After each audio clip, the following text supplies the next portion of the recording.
ஐயோ ஐயோ, அந்த பொண்ணுக்கு என்னாச்சுன்னு தெரியலையே. பகவானே, கூட்டம் வந்து குதிக்குதுங்க. சீக்கிரம் டைம் ஆகுது, ஆட்டோ எடுங்க. போங்க போனா எங்க போறீங்க? அதான்ப்பா மயிலாப்பூர் சித்தர் வீதி போயாப்பா. அப்படி சொல்லுங்க. என்னமா அடிக்கடி உங்க கூட தெரிஞ்ச மாதிரி சொல்லுங்க. விஜயாவுக்கு வேற சீரியஸா இருக்கு. விஜயாவுக்கு சீரியஸா? ஏமா விஜயாவுக்கு சீரியஸ்? அந்த பொண்ணு என்ன வயசு இருக்கு?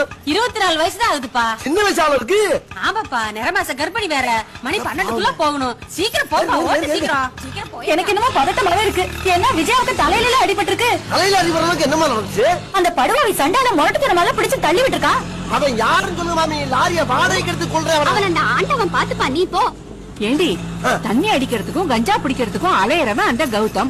அவனை போய் லவ் பண்ணி அவதிப்படுறாளே. ஐயோ, விஜயா பொழைச்சு எழுந்தாள்னா திருக்கோடு பிள்ளையாருக்கு தேங்காய் உடைக்கிறதா வேண்டின்னு இருக்கேன். விஜயாவுக்கு என்னாச்சோ? என்னடா தம்பி, 12 மணிக்கு முன்ன வந்துட்டேன்.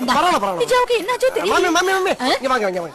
ஆமா, அந்த பொண்ணு சின்ன வயசு, தலையில அடிபட்டுன்னு சொன்னீங்க. என்ன நடந்துச்சு? அந்த எடுபட்ட பையன் கௌதமுக்கும் அவ ஆத்துக்காரிக்கும் 2 வாரமா சண்டை.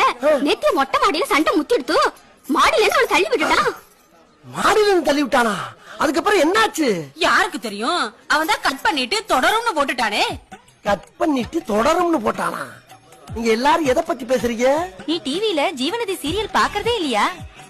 அப்ப இவ்வளவு நேரம் சீரியல்ல நடந்ததை பத்தி தான் பேசிட்டு வர்றீங்களா? அடி பாவி, ஏதோ